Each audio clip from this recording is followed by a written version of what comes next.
In order to stem this tide, the Denmark consultation therefore was only a step in a series of engagements that UNESCO seeks to mobilize in order to find durable solutions. This event, or this conference, is one of such opportunities. We are also organizing a global conference on Internet for Democracy, focusing on regulating digital platforms for information as a public good, which will take place in Paris from the 21st to the 23rd of February next year.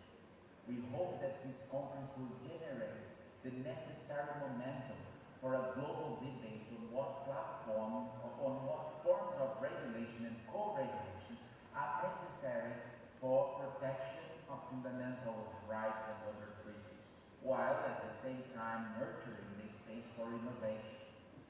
UNESCO is proposing a series of initiatives as possible solutions, including tech companies developing risk assessments, frameworks, and data sharing mechanisms with third parties such as journalists, researchers that deal with the safety of journalists.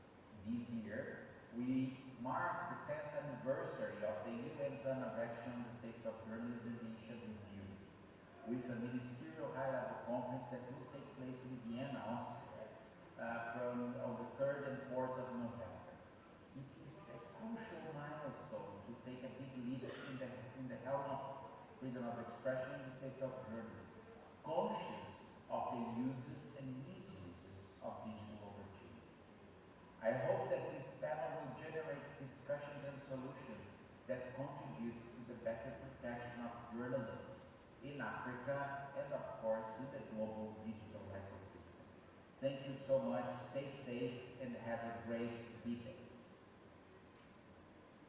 Thank you. Let's give Mr. Canela a clap, although it is his introduction. I know that he's watching from Paris. Now, my first question is going to Zoe. You have been part of the consultations that have been referenced by Mr. Canela in Southern Africa on the state of housing safety 10 years after the UN Plan of Action was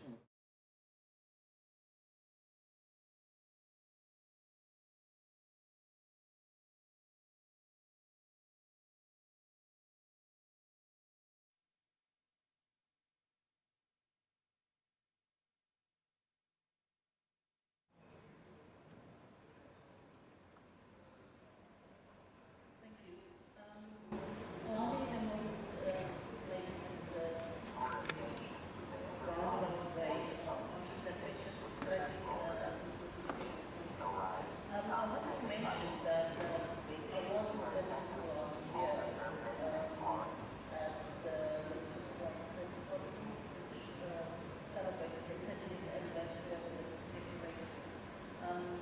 For those of us who have been active in the sector for some time, our springboard or our tenure has always been the Olympic.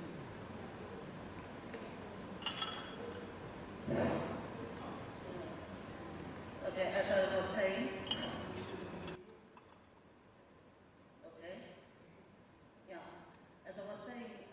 for those of us who've been in the sector for some time, our springboard has always been the 1991 Olympic Declaration that has informed our campaigns. It is, after all, that document in which journalists, African journalists, articulated their aspirations for the first time, their aspirations in terms of media freedom and freedom of expression on the continent.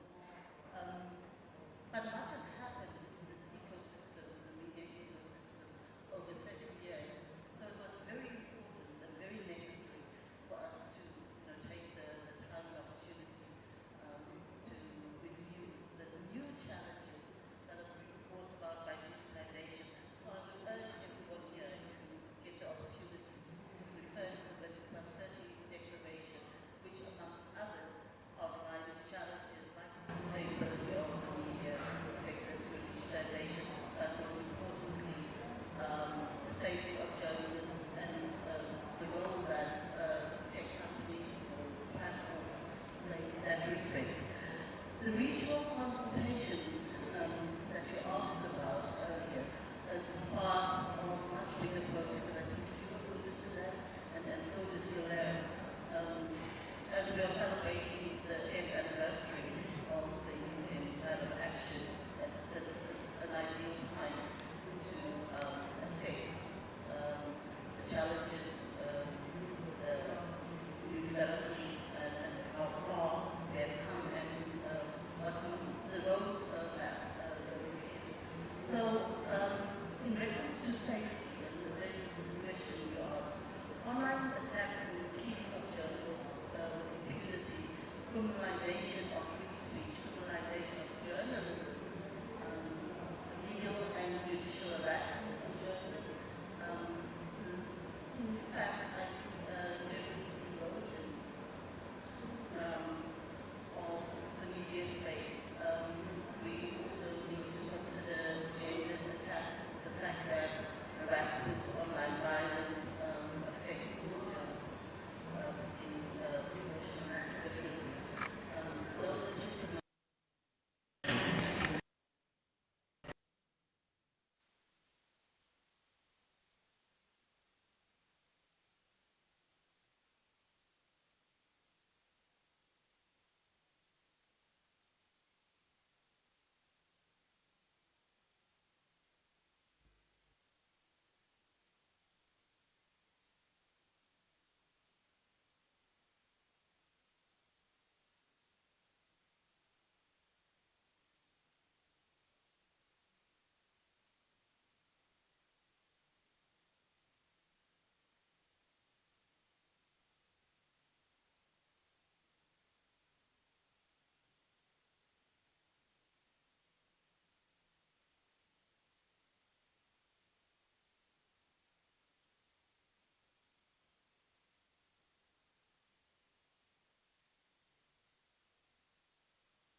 The disinformations in Ethiopia are that are disseminated on social media platforms are mostly related to issues on COVID-19 pandemics, the conflict, the border conflict in Sudan. You can't hear me?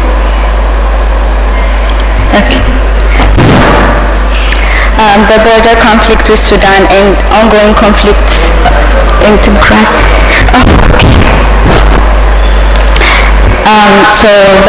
I was saying most of the conflicts are the cause of disinformation that are disseminated in social media in Ethiopia.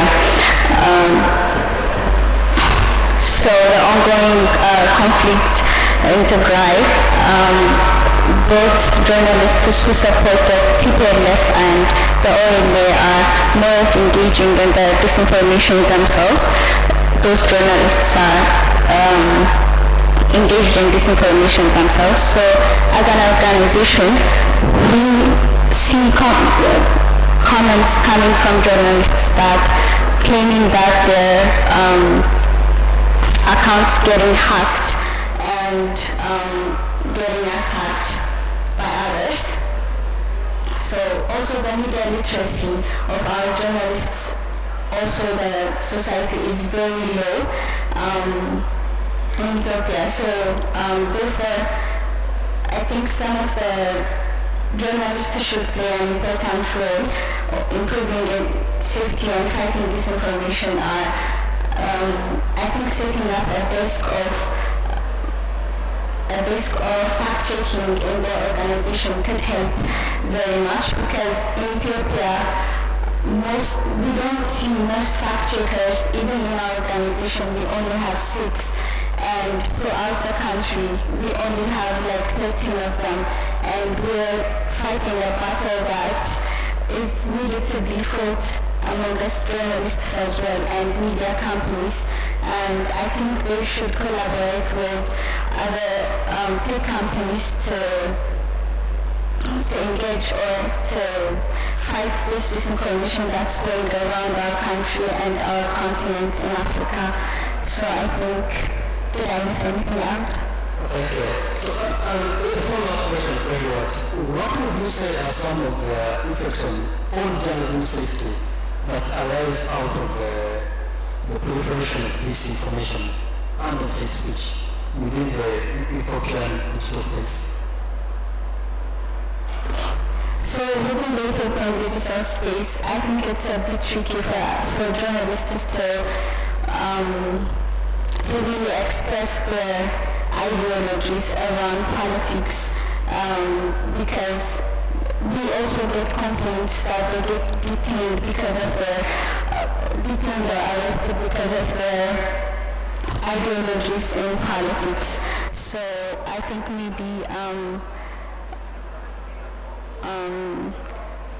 maybe collaborating, I mean, like, if one person shouts, it doesn't count, but if all journalists can collaborate and really shout for, disinformation would be a very good impact. Thank you very much. So the issue of disinformation is one where we see that journalists are complicit, but it actually affects journalist safety quite prominently. Amiriat, did you want to supplement on that issue? No. Okay. A question to you nonetheless. A key concern about journalism safety in the digital age, and which has come up prominently in the consultations that UNESCO and partners have held around the continent and I believe around the world. And it's also an issue which in his message, Mr. Kamela, the head of the Freedom of Expression section at UNESCO, made this afternoon, is the gendered trend of online violence that particularly affects women journalists. What forms of attacks are we seeing, and what are some of the policy and institutional responses that you think are needed in order to address this? Thank you. Thank you very much, Makabi. Can you hear me? Now? No, this one's not. Can I swap with you? Can the technicians please attend to the microphones? I hope you can hear me now. Is that okay? I want to ask, how many people in the room are journalists? Put up your hand if you are a journalist or have been a journalist or would like to be a journalist, including you people on the stage. Is it possible today to be a journalist without using and doing some of your work on social media? Is it? Yes or no? No. And I think that's the reality. In fact, many of us know that journalists now have double jobs. They have to do their broadcast work or their print work. They also have to maintain a presence on social media. And the reality is that for women journalists and journalists that are LGBT, this is becoming very difficult because they are so vulnerable to personal attacks via social media.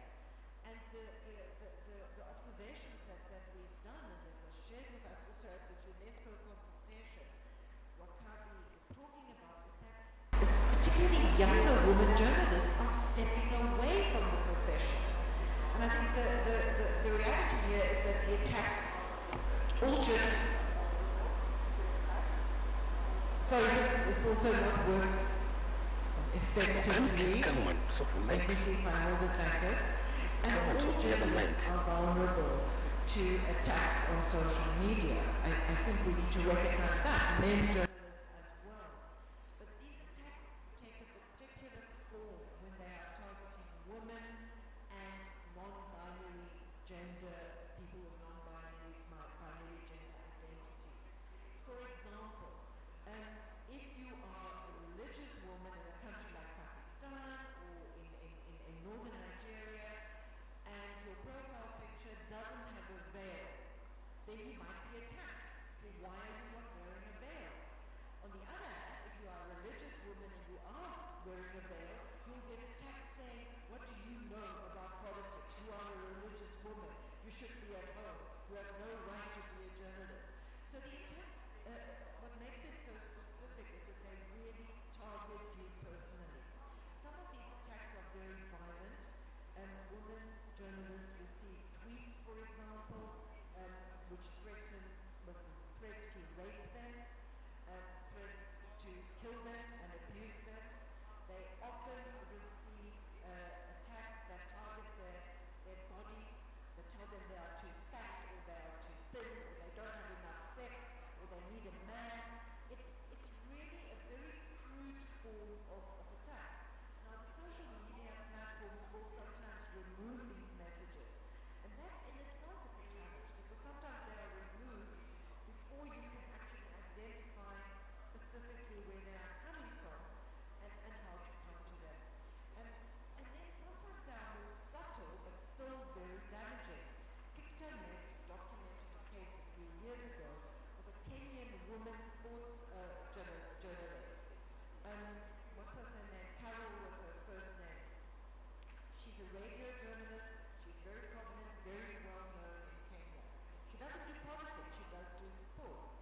But she was targeted as well with very elaborate tweets saying, addressed to her husband, saying, why did you marry this woman? She was 40. She was probably no longer fertile. What are you doing marrying this old woman journalist? And maybe this is not very violent, and maybe it's not very aggressive, but it's very insidious, it's very destabilizing. And this trend is actually common in the attacks against women journalists. They don't always target the journalist itself, they target the journalist's family and children. So really the consequence is that it is making it harder to be a woman journalist having to face this. Wakabi, about the responses, so I'm here representing ABC, Paula Martins was supposed to be here.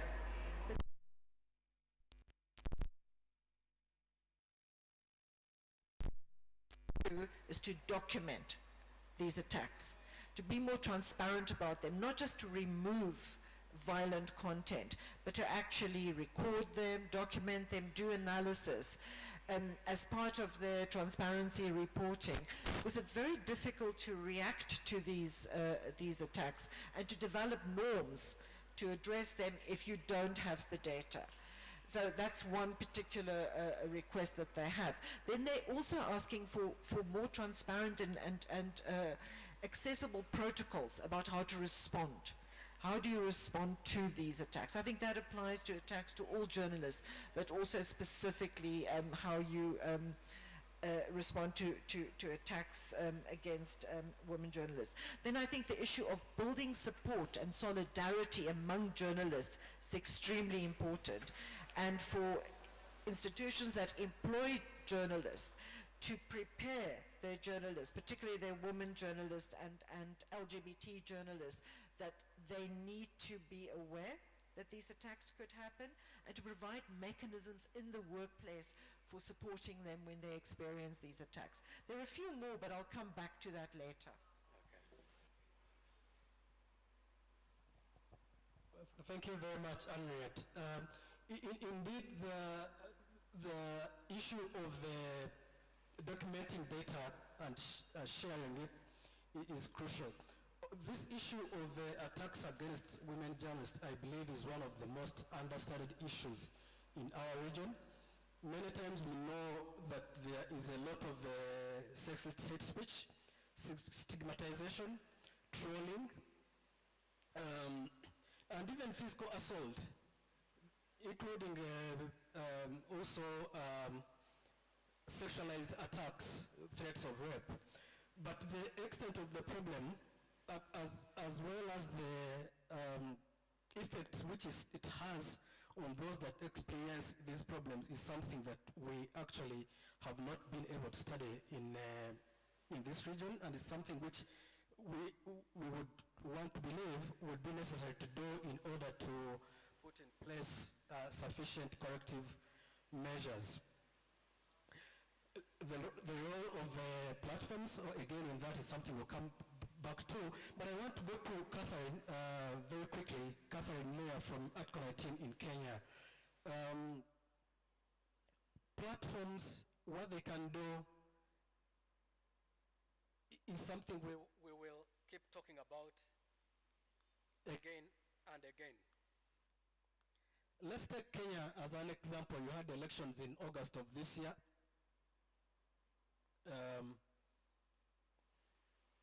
There was a deluge of disinformation and hate speech. From your experience studying the situation in Kenya, what are the key challenges to content moderation? Hi everyone, good afternoon. My name that's bigger. So my name is Catherine Moyer and I work at Article 19. Article 19 is an NGO that promotes access to information and free expression. So I was just reflecting on before the question that you asked me, your last statement on the effects of online violence to journalists. And around 2016, we at Article 19 did do a study on online violence and journalism, especially its impact on women journalists, and just to see the type of sociological harm and impact on credibility that it has on journalists. But to the question that you asked me around our just concluded elections and the context in which we operate in Kenya. So during the elections in Kenya, we saw a lot of misinformation and disinformation. A lot of it was in different forms, really, and on different platforms, so it wasn't any specific platform, but a lot of it was so there were seasons to this. So there was during the campaign period, which happens before the election, and then there was during the election, during the voting, and afterwards during the Supreme Court hearing. So what you would see is a lot of just coordinated attacks to reduce credibility in the media even before we went for the elections.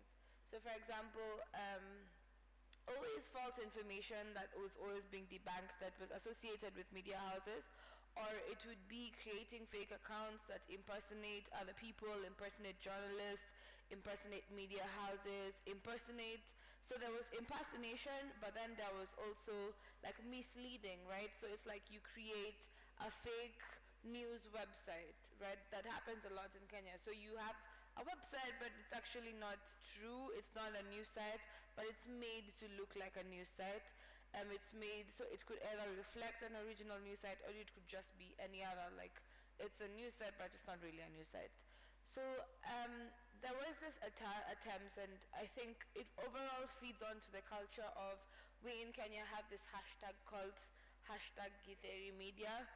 So githeri is a popular food not so popular food, but like affordable food in Kenya. It's made up of beans and maize. So it's mostly, so the term githeri media rubbishes everything that the media says. So if they give something, we say, oh, this media house has been bought, and whatever news they're saying is just rubbish. What can we expect from Githeri media? And so I think the things that And I think that culture just generally goes to impute the credibility of media houses, and then also on a personal level, the journalists who work for certain media houses. So because in Kenya there was this going notion that some media houses were affiliated to the state, others were affiliated to the opposition, and so there was this continuous tug of war amongst the media houses and even the employees of those media houses, such that when it came to reporting, their reporting was more or less associated to whatever faction they felt, if they were pro-government or pro-position. And I think at the end of it all, the bulk of it came to when the news were being reported, and how that impacts people is like when they're reading the news, even if they have an opinion about something, first you attack the journalist because of what they're saying. Then you attack the journalist. It transcends what they're saying or their affiliations in the media house to a personal attack on the journalists themselves. So it always starts with something that they said, but then it always gets personal. And the journalist that Andret was referring to is called Clara. She's like a sports news anchor and stuff like that. But it always, like even the ones on TV, it always starts with either something they're saying online, and then they always trend for something else. So when we start attacking them, or when there's this, like we as Kenyans attack them, it always transcends to personal things about them. So their marriage, their age, their physique, their money, if their like husbands have money, things like that, if they're married to a white man or a black man and things like that, like those things always come out in the open. So during the elections in Kenya, we had an open public portal, and what that meant is the results would come in from every polling station in Kenya, and they would be sent to this public portal, and everyone had this access to download the results and count. And so people were expecting that the media houses would download them and count all of them for us, but they didn't do that. Or rather, they started counting, but they didn't finish the count. They didn't finish the tally. And so because of that process, again, media houses were under attack, and the things, Kideri Media, oh, what do we expect from them, and I think it's just the normalization of attack on media and the amplification of those attacks on social media then now also becomes a victimization of journalists online as well.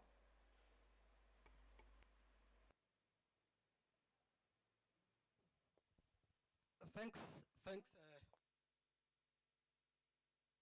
for speaking to the multiple ways in which these attacks manifest, but also how they cascade between platforms. What begins on TV can then go into social media, it is. But I'll stay with you for 1 minute and to ask about the project called Social Media for Peace, which I've been involved with in Kenya alongside UNESCO.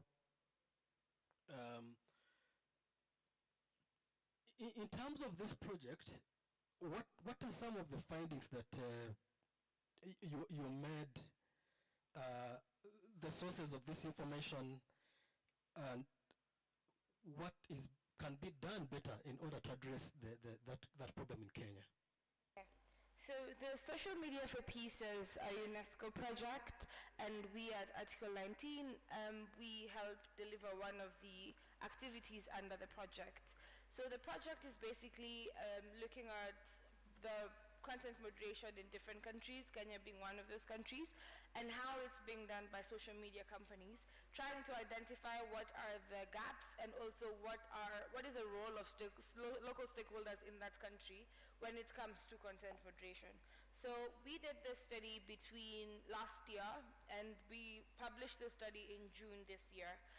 The study was done through desk review and key informant interviews with about 31 stakeholders, I forgot, stakeholders within Kenya, just trying to identify what are some of the challenges. The report identifies one of the most problematic types of content that platforms have to deal with on social media in Kenya, which is basically misinformation, disinformation, hate speech, and online gender-based violence-related content. And this was then now there's a common like finding amongst different partners within the UNESCO project. One of the other partners being built up, who also just tried to map out what are some of, how does online gender-based violence occur in Kenya, and how does our culture also influence that type of content. But to go into what were our main findings, we found problems in how social media companies moderate content, and in that sense, it would be what the officer I put here was talking about yesterday in terms of the taking down of legitimate content and how that would impact also journalists and other people. So for example, even us as Article 19, where your content, maybe let's say as a journalist, is flagged for, not your account necessarily, but just your content is flagged for violating a platform's policies. Well, that in actual sense was not your intent.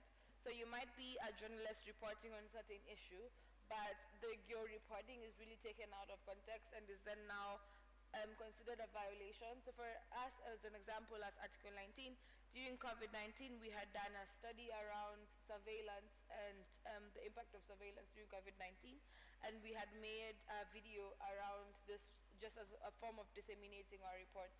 And so we wanted to use the platforms, Twitter and Google, in terms of YouTube, to amplify this video and advertise it.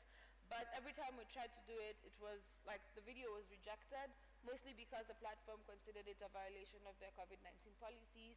Ahead of the election as well, the National Cohesion and Integration Commission in Kenya, which is the government regulator that deals with hate speech, was trying to promote peace messages online, and they were trying to put up adverts for peace building and things like this ahead of the election.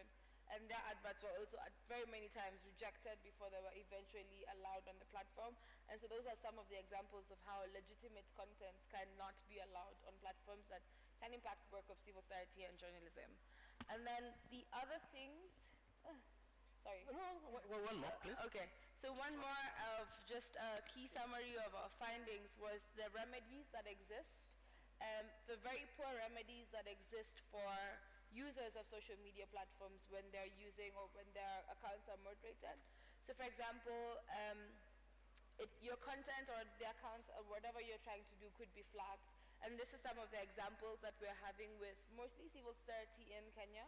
And this is, for example, a local NGO, for example, is trying to create an advocacy campaign around something, let's say around sexual gender-based violence. And the platform then takes on the content or the account. Actually, it suspends the account.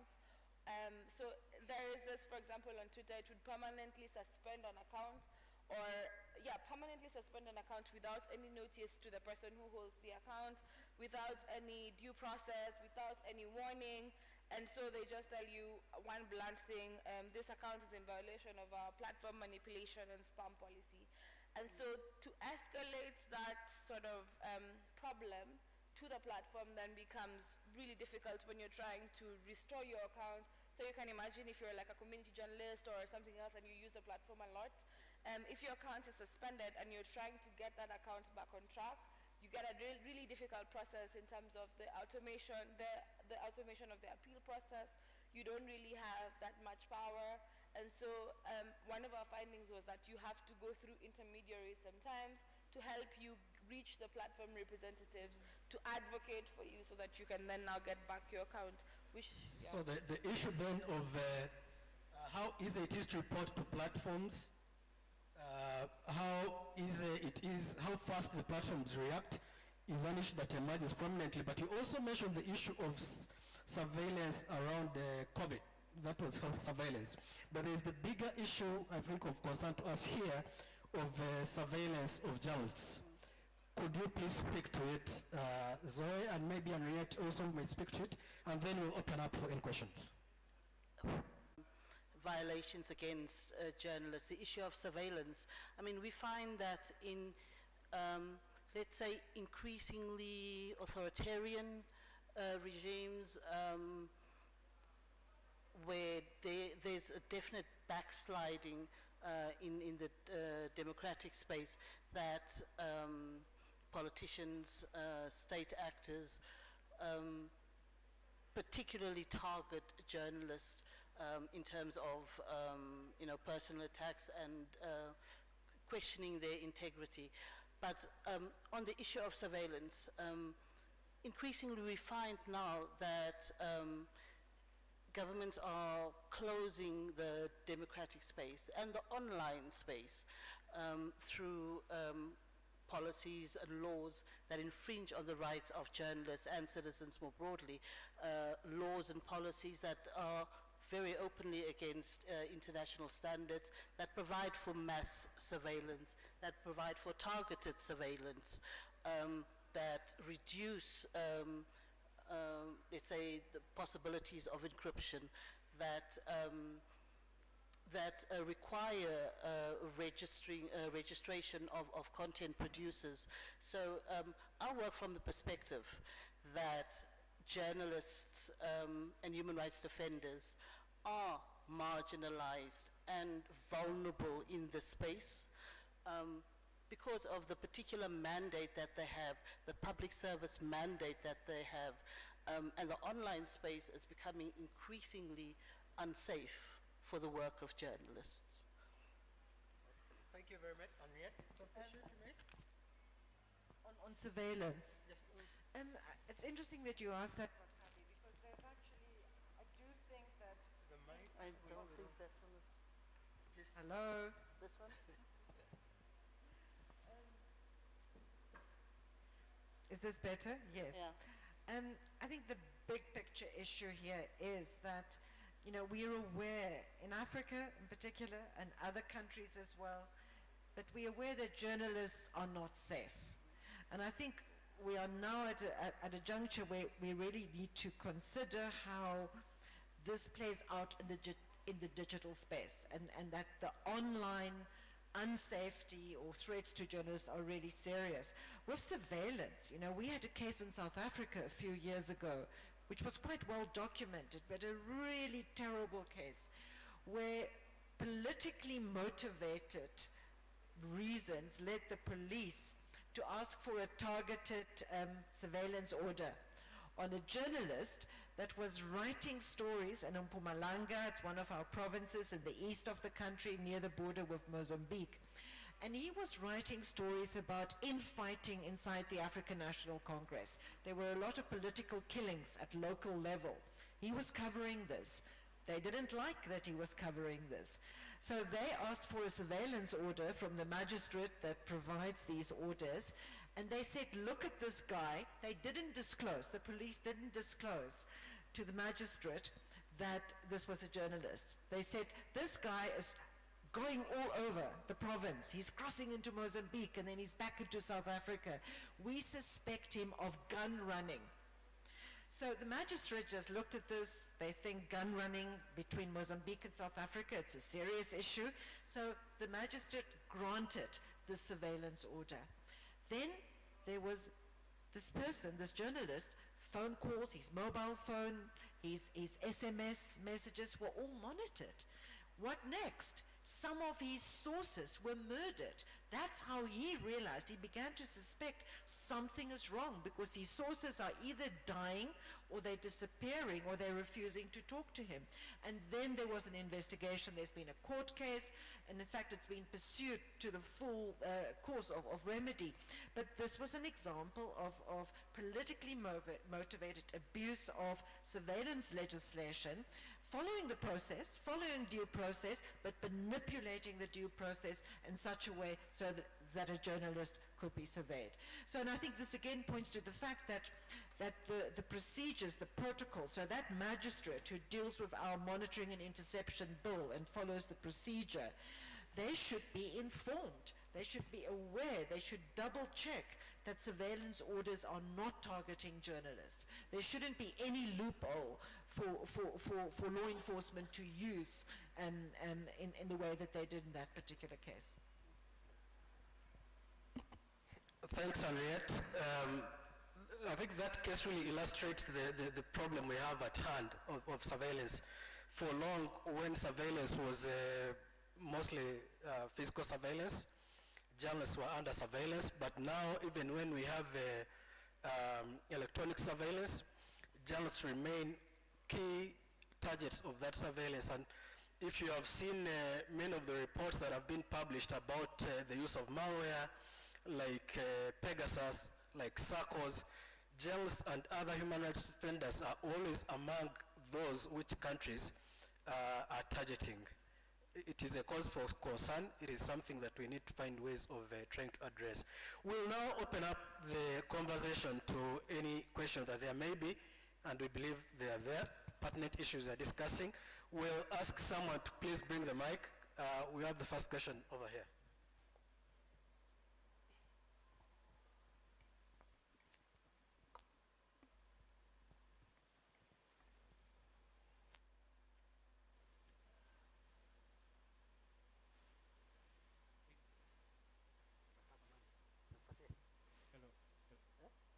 Hello. Hello, hello.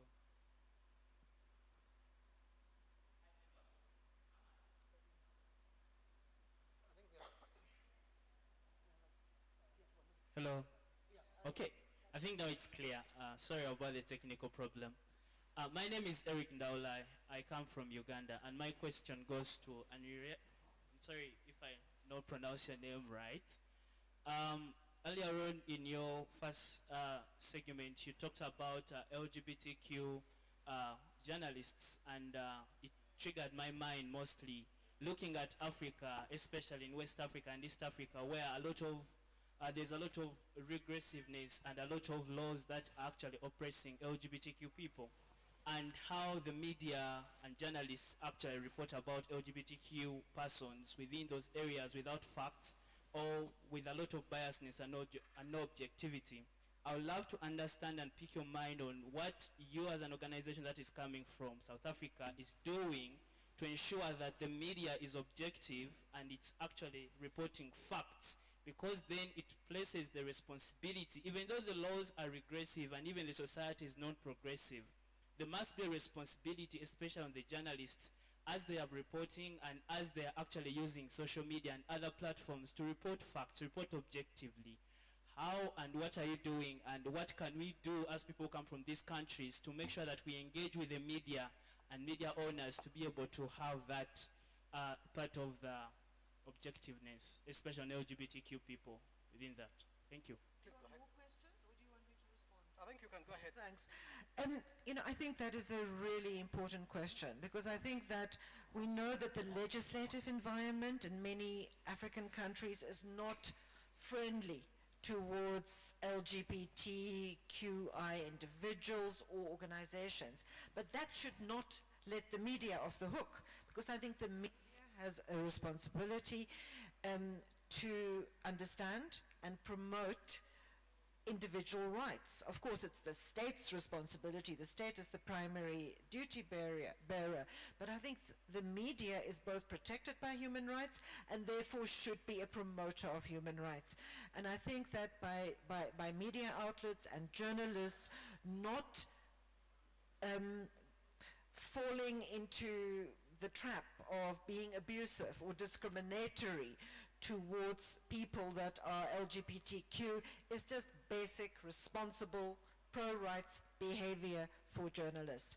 I think, of course, there are limitations. I think there might be national level restrictions because many of the laws that we have criminalize any content or behavior that seem to promote LGBTQ behavior. So, of course, journalists have to be careful, but I think there's a way of being careful without being discriminatory.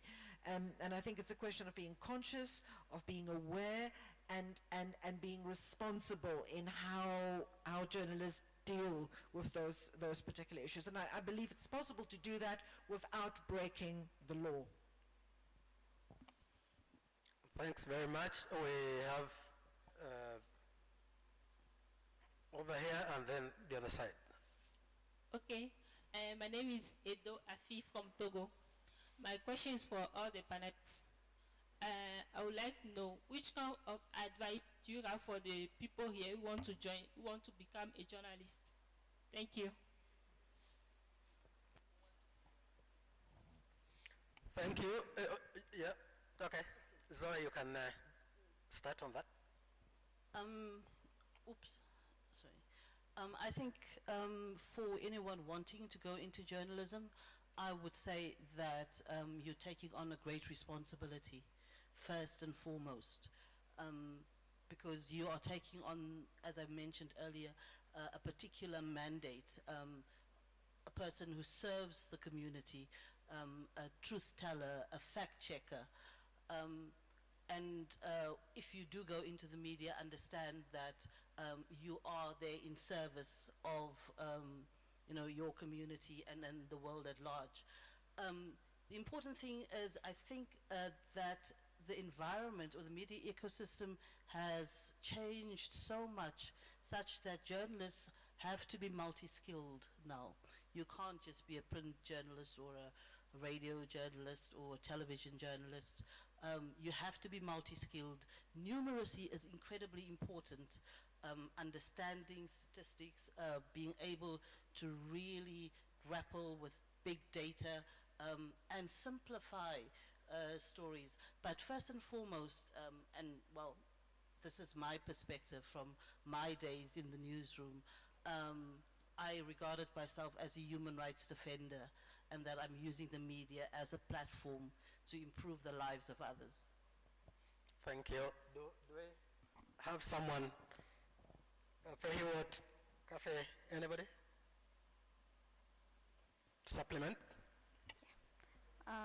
So that's a very good question, because you don't get really that question a lot. So my advice for someone who wants to be a journalist is be inclusive, one, and do your journalism based on raw data, and be sure what you're standing for. That's the most thing I would advise for someone who wants to be a journalist.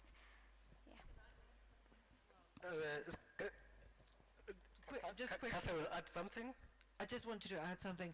Okay. I think that it is challenging, but I also think that we are facing the threat or the impact of disinformation and misinformation. As human rights activists, as a digital rights community, as an NGO community, we are facing that. Our governments are also facing that.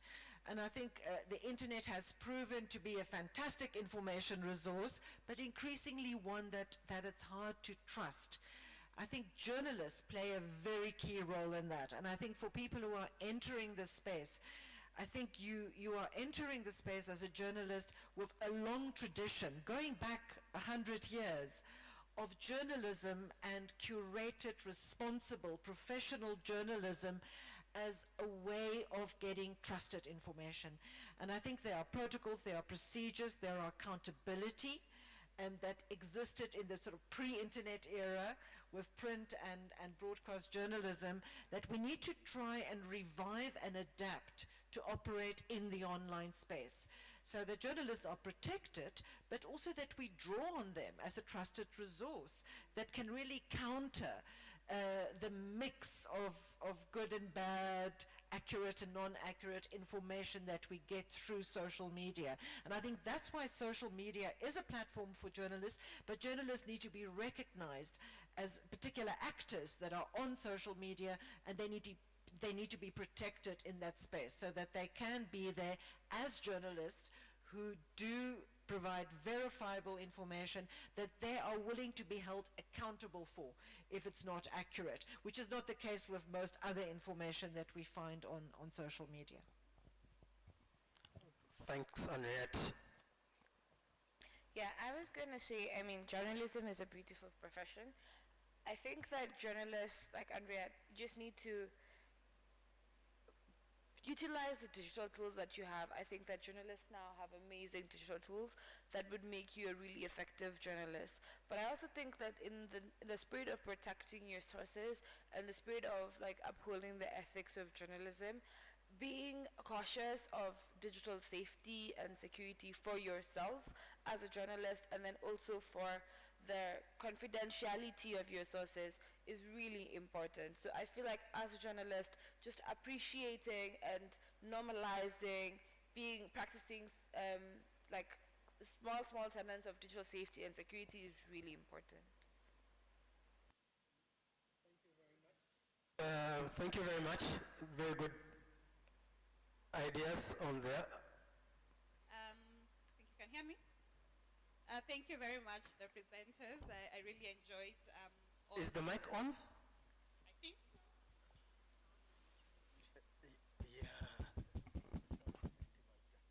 Can you hear me now?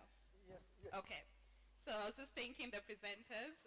I really enjoyed all your contributions. And I think my first question will go to Henriette. You mentioned something about, we have content moderation and then as well as the balance to ensure that certain content that is in violation of certain, for example, the community standards is removed. But then also we have to consider whether they might be useful in future for accountability measures. And I think it's a very tricky balance, and I'm wondering what the conversation is around here, where we push platforms to ensure there is effective content moderation, but when in certain incidences where it could be like harassment towards journalists in such a way that it's in violation of the community standards, how do we ensure we preserve evidence, but how long should they be on the platforms so that we collect this evidence? How can we get this evidence from platforms after they have been removed so that we can push for future accountability measures? So that's my first question. My second one, I don't know, I think you'll go to Zoe, or I don't know, the presenters. When we talk about journalists, we know that when we look at the definition of journalism, conventionally we have, I believe, belonging to certain, there's a professional codes for the profession, we have membership to certain organizations. But now in this internet age where there's somebody who does not belong to this profession of journalism, let's say, but they have become a critical source of public information because they are social media influencers, and a certain level in this hierarchy of social media influencers who need to be protected because they are in one or another playing the watchdog function of media. So they might not technically fall under the definition of journalists, but they need to be protected in a certain way. How do we accommodate this group? Thank you.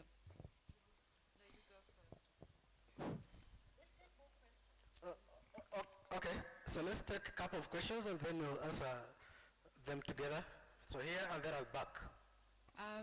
Thank you very much, and I think it's quite a nice, diverse panel. I'm Nomshato. I'm from South Africa, Media Monitoring Africa. We've been monitoring media since 1993 in South Africa and in Africa as a whole. And one of the key things which I think has been mentioned by the panel is that on top of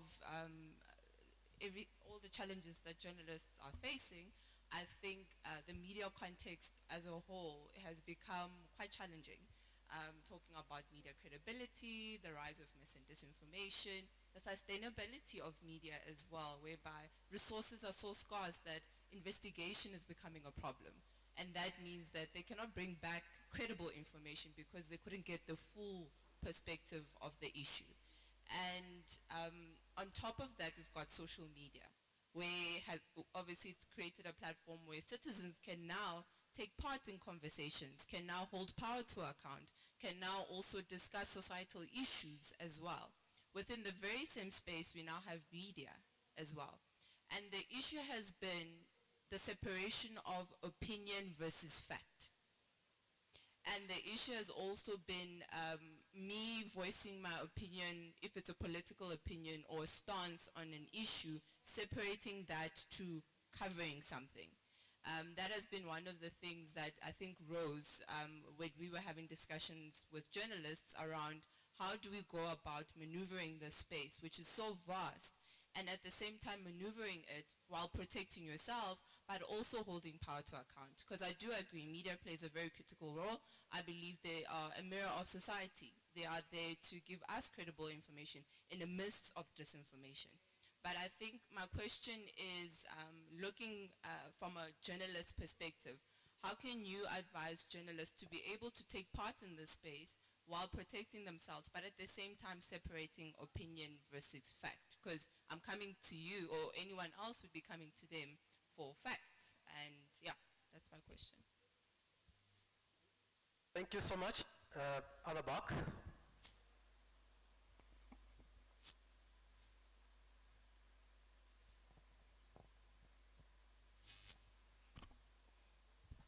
Thank you so much. I'm Jimmy from the Uganda Police. Thank you for the deliberation on the aspect of journalists. I just wanted to also throw a perspective in Uganda. The government came up with what they call the Government Citizens Interaction Center, and where people are supposed to share their voices.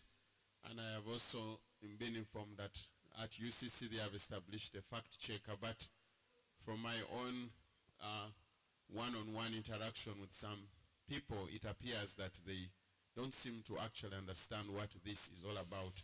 Now this brings in the question, one of the panelists I think is doing fact-checking, and I wanted to understand where you draw the line and what type of maybe tools are you using in the collaboration, especially when we are dealing with, for example, the inauthentic behavior. I know the platforms, social media platforms, have an algorithm for that. Do you have a similar, or do you plug into these platforms? The other one is also the issue of safety for journalists. I think it's a very pertinent issue, and in the course of my work I've come across journalists who have actually been, probably we've seen revenge pornography, we've seen actually them non-consensual distribution of some of their images which they deem to be intimate and private. Have you had a discussion in drawing a division between what we call the privacy while you are online, or how do you remain private when you are in the public spaces? Or actually, do we have any privacy while we are on the internet? Thank you so much. Excellent questions all. Thank you very much. We will come to our... Oh, there's one here, and then the panelists will run through the questions. Please go ahead.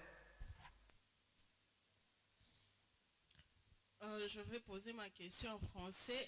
J'espère que les traducteurs vont être fidèles. Nadine, I know you can speak English. Please speak English if you don't mind.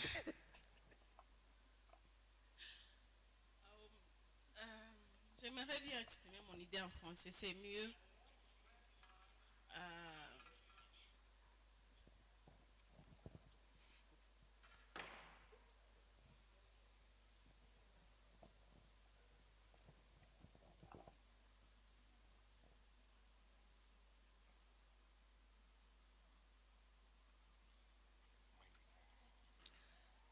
Merci pour la parole.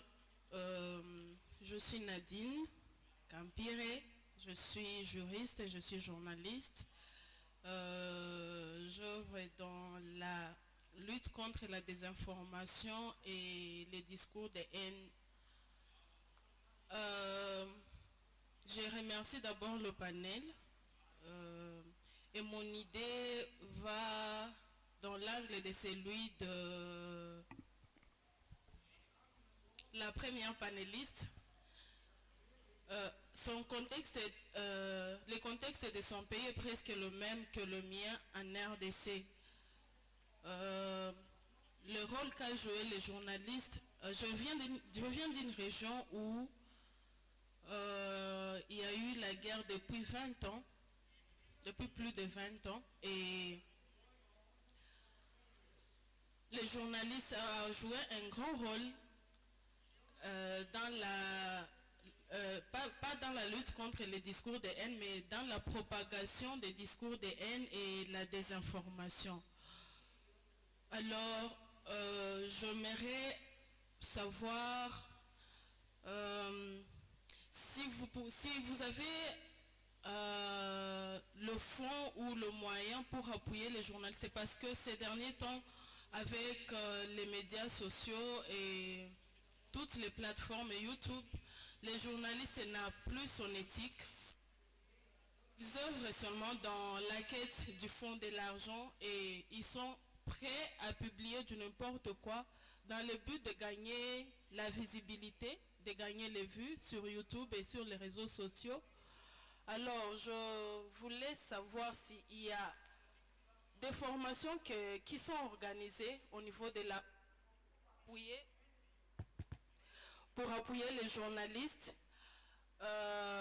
ou s'il y a d'autres d'autres appuis aux maisons des médias pour essayer un peu de leur soutenir afin de fournir la bonne information à la communauté. Merci.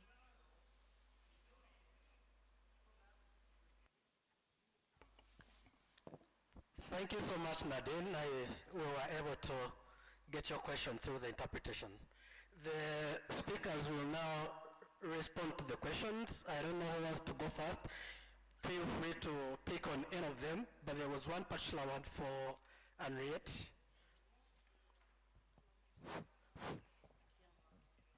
Thanks, Zoe. You know, the question about content, I'll start with the question about content moderation, and then your question was media bias and the difference between opinion and fact. And there was the question about, just remind me quickly, Wakabi, the question at the back was... There was one about citizen journalists. Who do you protect? Do you protect everyone? Do we protect what normally known as professional journalists? The issue about fact versus fiction, that was from the Media Monitoring Africa. Journalists should still continue operating, but separating their views from facts. And then from the Uganda police, what are the tools that are used in fact checking by those entities that are doing fact checking? And then I think there was the issue of the many safety and privacy concerns, especially for journalists, including the sharing of the non-conscious sharing of images. Until we came here to on the resources. Yeah. So I'm actually going to start with the last question, because I think that the underfunding of the media and the underemphasis on media development, in a way, I think underlies all of these problems. You are so right. You know, journalists are struggling. Media outlets are struggling unless they are owned by one of the sort of mainstream, you know, big networks.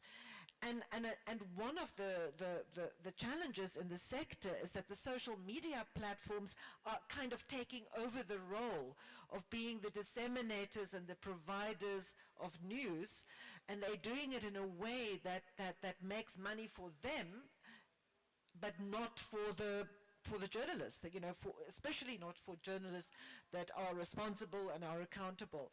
So I think there is a need for resources, and maybe Zoe can tell you more about resources that are available.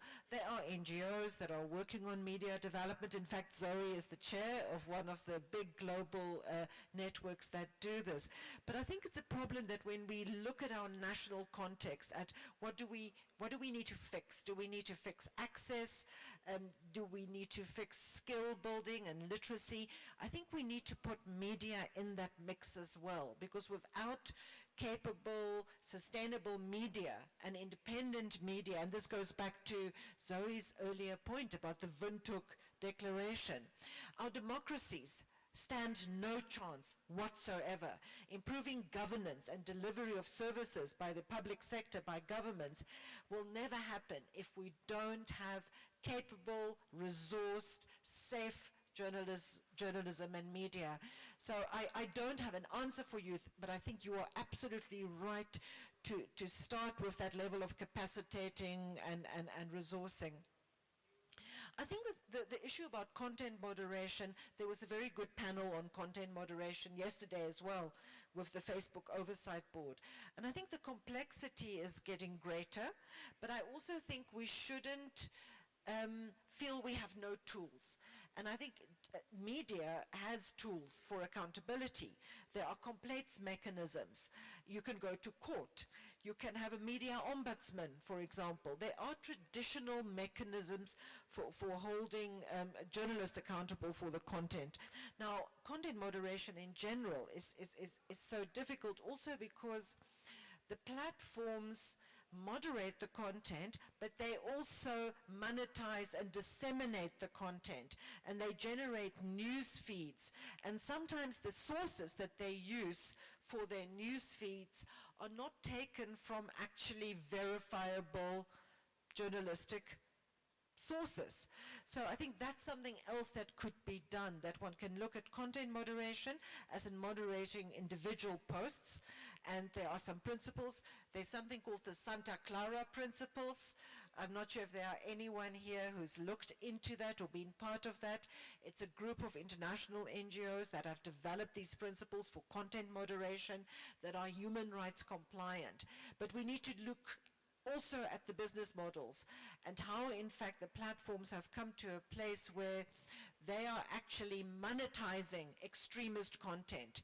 They take their time sometimes to during the pandemic, for example, Facebook would take its time before it removed pandemic-related misinformation because they were making so much money out of that misinformation.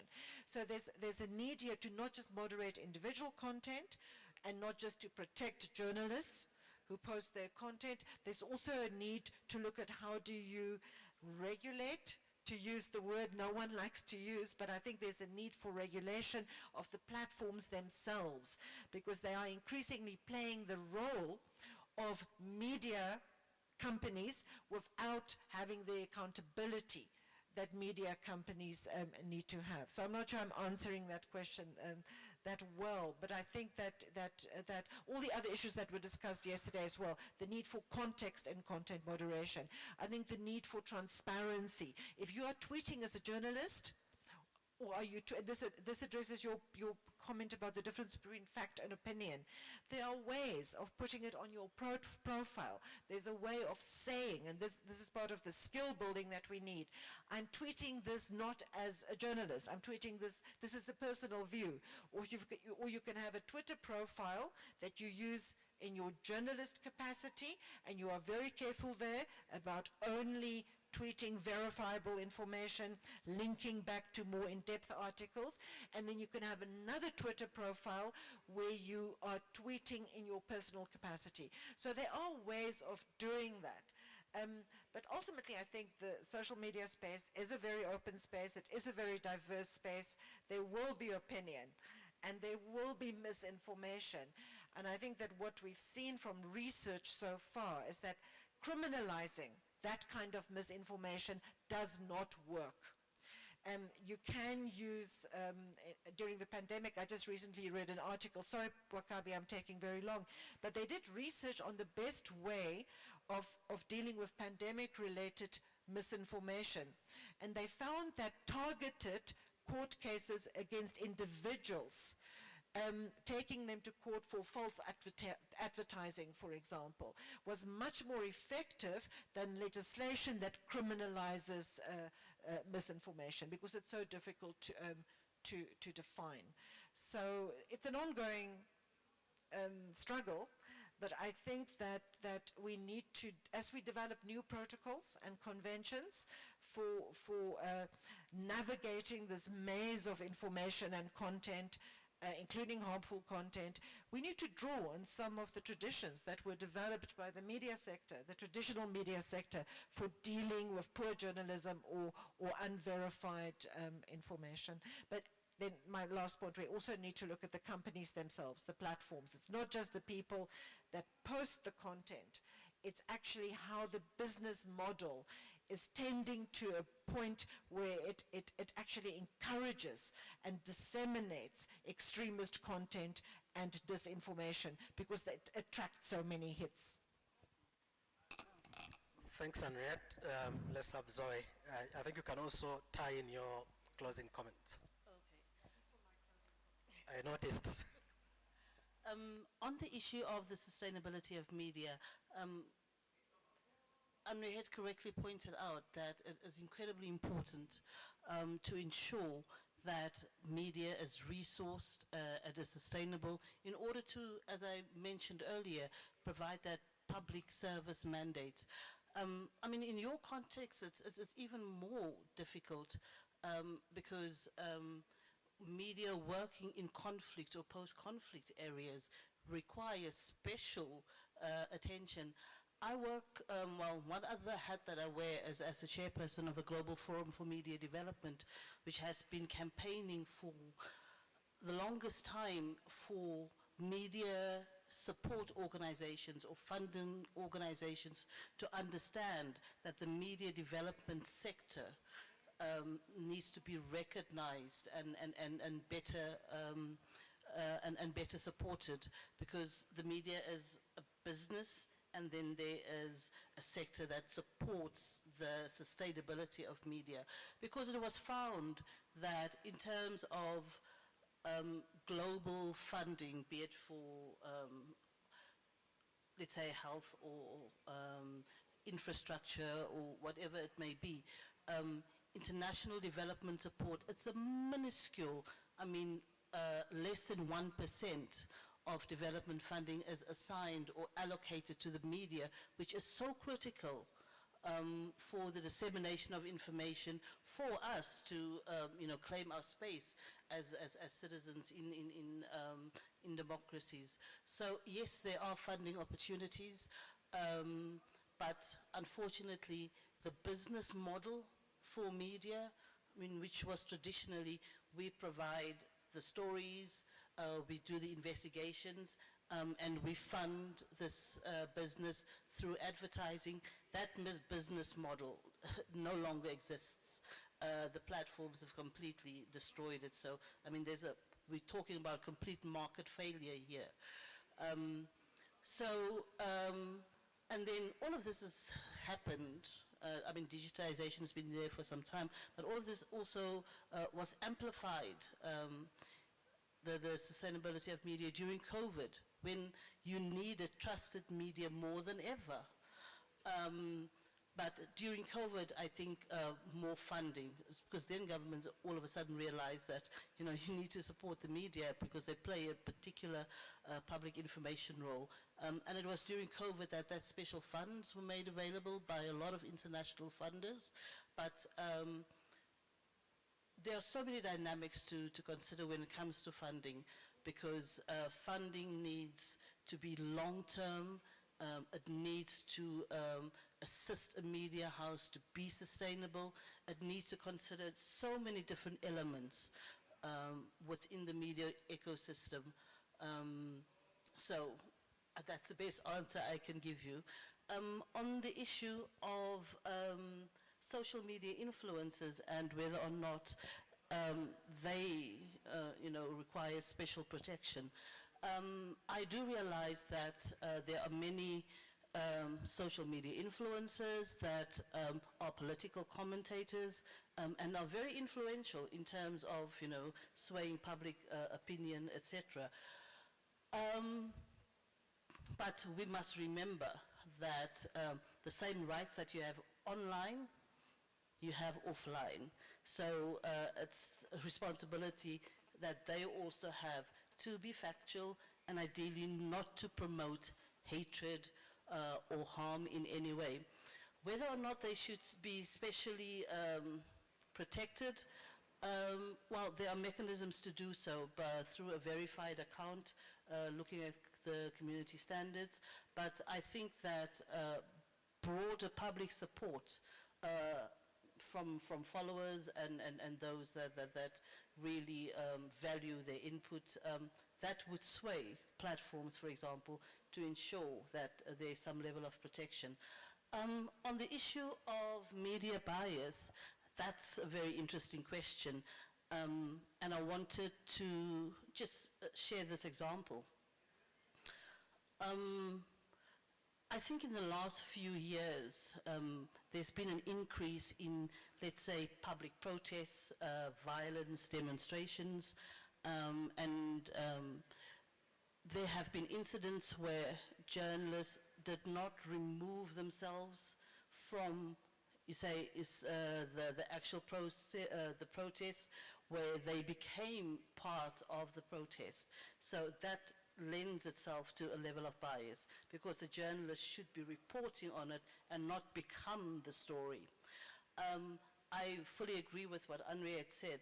I've always, when we do training on the codes of ethics or conduct and professionalism, have suggested to especially young female journalists who are targeted more than anyone else, that they should really consider their social media profile, what they say online, because they will be targeted, and to ensure that they make the distinction between their personal profile and their profile online as a journalist.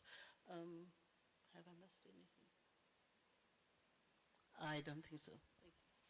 Thank you.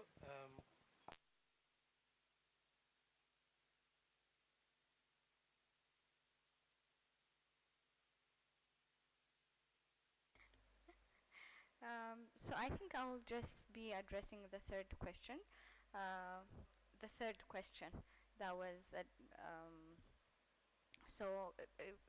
you mentioned that government and citizens interaction.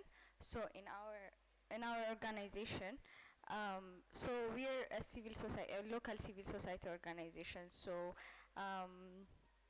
we're just trying to disseminate false claims or debunking false claims to the society, and sometimes it just, if we are telling that this information is false, which the government has disseminated, and the government would think that we are supporter of a certain group, or if we say that a certain group had disseminated false claims, and then the society would say that we are supporting the government, and I think we have a bit of challenge in that, but we always try to keep a very balanced line between the government and the citizen interaction. So about the tools that we use, we mostly use a manual tool, because we don't really have that much of technical resources, because for us to get that, or for us to influence different digital or tech companies, we need to be an IFCN, or the International Fact Checkers Network group, and it's been taking a lot to be an IFCN signatory, because of the policies and the policies that they are stating, and we've been waiting for over 6 months, and we're still debunking false claims to the society just by using like basic tools like Google tools, and which actually everybody can access it with the right training, of course. But yeah, those are the challenges that we are having, that we are still working towards disinformation, using all the powers and the resources that we have. I think I have addressed your question, I guess. Thank you very much. Finally, Catherine Moya. Just to pick off on the tools, I guess, we ran a training with FIFAfrica, that's a member of FCN, and they just informed us about a few of the tools that they use in terms of investigation, to investigate like disinformation. Some of them are like Rectangle for Meta, or like Meltwater, and other of those tools. But I think that to add on to the very first question in terms of the resources, when things are taken down, I think the idea of having them retained is also an issue around the responsibilities for social media influencers, I guess. In Kenya, they came up with this audiovisual, like they're trying to come up with this audiovisual regulations where they're putting responsibilities on social media influencers in terms of what type of content can they produce. And I think you would see certain types of restrictive legislations as you go along. I think the key is to remember that social media influencers, in my opinion, are not really journalists, because they might influence people, but they don't actually subscribe to the standard of journalism of like what a journalist actually does, at least according to Kenyan law. And so they would just be requiring protection in terms of free speech and everything else, with obviously maybe a little degree of responsibility, but not that much in that sense. And so I think that could be handled within the already regulations that we have in place without adding any more. And then in terms of opinion and facts, I would think that when a journalist is reporting, they would mostly just be reporting truth. And if it's an opinion segment, then they would be able to say that. So I think that in terms of that, then I think the journalist should be guided in reporting what's actually factual and what's actually true. The idea about safety and whether we have privacy, I think that our privacy is significantly inhibited by commercial and government surveillance and will continue to be inhibited by commercial and government surveillance. I think one of the things that we need to do is to keenly look at what are the remedies that we are proposing for such types of invasions of surveillance and privacy. I think the gentleman from the Uganda police raised issues around doxing, gender, non-consensual distribution of images. And one of the things that is always a challenge even for litigants is to discover, okay, so who was the actual person who then began this whole sharing of information? Is that data easily accessible also from the platform? Because if it's a government doing a law enforcement request, I think at the beginning of the ceremony, the Zambian authorities then now said how they had to get a focal point. But assuming it's a user, an internet user, like how easy would it be for them to get the identity of the perpetrator, for them to either enforce civil or criminal remedies? So I think that's also something that we need to look into to make those processes a little bit easier. And so with that, I think I don't want to keep people here. Thanks, everyone. Our panel has looked at the different facets of safety threats to journalism in the digital age. We have also looked at the role that tech companies can play. Evidently, they can play a bigger role, but so can many other stakeholders, including governments, including newsrooms, including media development organizations, journalists themselves, and civil society like many of us here. Let's go out there and do what we can all do, but also let's continue that conversation beyond here. Having said that, let me ask you to please put our hands together for our panelists for a job well done.